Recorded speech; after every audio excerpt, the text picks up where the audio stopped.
Mr. James Gray. Topical number one, Mr. Speaker.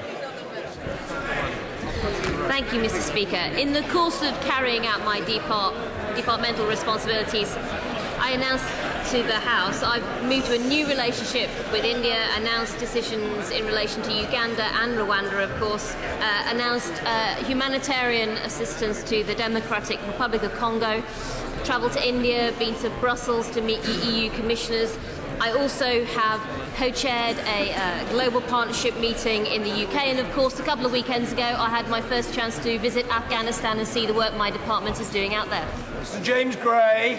Mr. Speaker, those of us who strongly support Britain's moral and strategic duty to get money through to the poorest and most neediest people in the world are nonetheless concerned that on occasion that money can be diverted to improper purposes one way or another. Would the Secretary of State not agree with me that one of the best ways of getting the money through to the neediest people in the world is by making use of non-governmental organisations and thereby avoiding passing the money to corrupt dictators? I think he's right to highlight that many of our NGOs do some excellent work in often very challenging circumstances. He'll be pleased to know that we actually now only provide budget support in countries where we're completely satisfied that funding will be used for the intended purposes. When it's not, as we've seen, we stop. And in fact, just 6% of DFID's bilateral aid budget is in the form of general budget support.